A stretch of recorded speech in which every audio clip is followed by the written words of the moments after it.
All right, so I am recording. You need to be told that right off the bat. This is David with Loves. Are you represent the corporate office? Yes, sir. Okay. So I had an interaction with one of your, I assumed, employees this afternoon, well, this morning really, in Guadalupe County, Texas, at your Loves on FM 725 and I 10. What took place was an infringement upon my constitutional rights. I need to make a valid report about this because, first of all, this is unacceptable behavior. This is the United States of America. And second, today, where we have things like the cancel culture, where people are literally just destroying one another over the simplest of things, all right, when stuff like this actually matters, okay? So what took place is and I recorded the event, okay? So I recorded the event. The video is to be posted, and the way that your employee was acting, it stands a chance at potentially going viral. And with that understood, your name's in the middle of it, so you need to be notified, right? I don't intend to move forward with a constitutional lawyer, but I do want some form of apology. I expect investigation on your behalf, and I expect a return phone call. Is that understood? Right, I'm Josh Teddy so Okay. far. So I'm in the middle of uploading this. I'll make it easier for you to access the visuals. It's going to be on YouTube, right? That's one of the favorite channels that people, or the platforms people like to promote on. I was having a conversation in your store with another customer who the conversation began because he wasn't wearing a mask, and I wasn't either. I shook his hand because he was, and turns out he's a military man. We stepped to the side and we were having a great conversation. This is on your cameras, in which I would love a copy of these visuals. In fact, I need them for my records. As we were having our conversation, it took a turn into convicted child traffickers. This is something that's very important to me. I can speak with you all day long about the facts. Yeah, have you ever heard of the name Laura Gaylor or Laura Silsby? The name's probably not I familiar have to you, not. right? She was convicted in Haiti for stealing a bunch of children. She was also released from prison over there. Her charges were dropped to illicit travel from child trafficking. She came back to America, created a company called Alert Sense with a man named John Podesta. You ever heard of John Podesta? Do you recognize that name? I do not. Okay, he was a campaign manager for Hillary Clinton. See, this is why people, I assume this is, I need to know in your investigation why this man spoke the way he did, because if not, then I'm concerned that he may be a local pedophile involved in local human trafficking groups, and without a proper investigation into why he spoke the way he did, we don't know. But we do know that child trafficking is a real issue, and once Laura Silsby was released from prison in Haiti, she came back with John Podesta to create a company called Alert Sense. Their first contract was the Amber Alert program, which is in your phone. You are aware of the Amber Alert program, is that correct? Yeah, I know.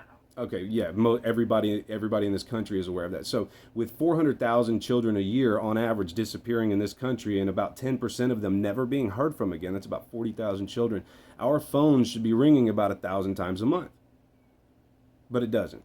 Right, In fact, right. here in Texas, they ran out of Amber Alert on the Chucky doll about 3 or 4 weeks ago. Thought it was funny, and then Spectrum News had to send out a response, and we apologized. I have that on video as well. If anybody would like to deny it, it was on local television on my living room sofa, where I recorded it from. All right, so these are the conversations that we are having as we move forward. We got to the Alice and Mac. Have you ever heard of a TV program called Smallsville? I have, actually. Right, and the Superman. His girlfriend was Allison Mack. You remember the little cute little blonde hair, blue eyed girl? You ever heard of a Oh, man? yeah. You ever heard of a man named Keith Rainier? I have not. Okay, Keith Rainier was convicted right next to Allison Mack, who was also convicted in 2018 for selling children. Are you aware of that? It's not. All right, exactly. So you're not going to sit here and tell me, hey, that's not true if you don't know what's being asked of you, right? Well, Right. at this point in our conversation, this gentleman, who I have on camera, I have his name, decided that he was going to intervene in our conversation very loudly, jump in and state, everything you said is not true and you need to leave now. It made the old man that I was speaking with, the old military man that I approached, that we were speaking to, it made him very uncomfortable. He looked at me and I saw that he didn't want any trouble. I pounded his hand and said, have a great day. In the middle of our conversation, even pounded hands with another guy who walked in behind a mask that said he knew exactly what I was talking about. So for your employee, who I believe appeared to be a manager, maybe, maybe not, he wouldn't let me see his badge, to reach into our conversation and tell me not only that what I'm stating is not true, so That's cool. If you think you've got statistics and facts to talk about it, I can show all the records are here. So I know for a fact what I'm stating is true. So for him to blatantly interrupt our conversation and then tell me to leave, that I was not to be served at your establishment, that's a constitutional infringement upon my rights to freedom of travel, my freedom of expression, my freedom of speech, all of the above. Like, and a realistic approach, this is something that a constitutional lawyer would have fun with. So, with that stated, I immediately pounded hands with the guy, said, "Have a great day," picked my phone out of my pocket and began recording. This is what I have on video. As soon as I start doing that, you need to stop recording, and he starts to walk off and go to the back of the store, like to work on something. Like he was going to count items, I'm not sure. So I followed him. I followed him with the camera up, and I said, "Say that again. Tell me that I have to leave. Tell me again why you're telling me to leave."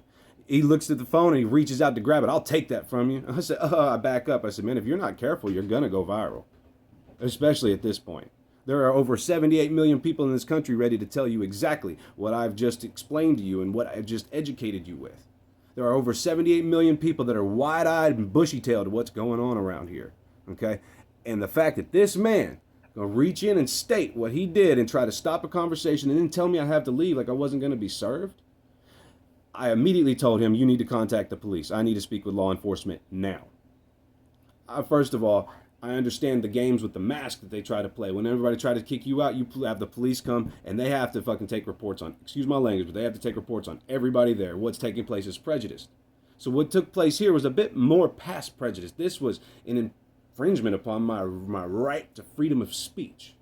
So as he decided that he was going to walk back to the counter, he gets on the phone and assumingly he calls the police as I requested. He begins speaking with the police, and after he notifies me that he is speaking with the police, because I wasn't sure at this point, they even asked him, "Can you just go to the back and walk away from him?" "Well, yeah, I can do that." I hear him saying this on the phone. Then he begins to lie. He goes off and tells the police over the phone that he's in here talking to other customers about the cabal. When I spoke to you throughout this entire conversation, have I used that word once? No, I have not. I have not. The word that is correct is the Kabbalah. To state Kabbalah means you don't have the true education. The Kabbalah is what they call themselves. So if I was to speak on the Kabbalah, I would have called it the Kabbalah. He used that word, thus forth showing his understanding of more knowledge than what's on the table, than anything that I've spoken about. So either he knows half of what I'm talking about, doesn't want to go there, or he's involved and he's protecting somebody, or I don't know what his deal is, because he sure didn't make it about a mask. That's the one thing people are like allowed to be prejudiced about right now. So he proceeded to lie to the police over the phone. I called him out for that as well. As he said, "Can you just leave?" I said, "Not until you apologize."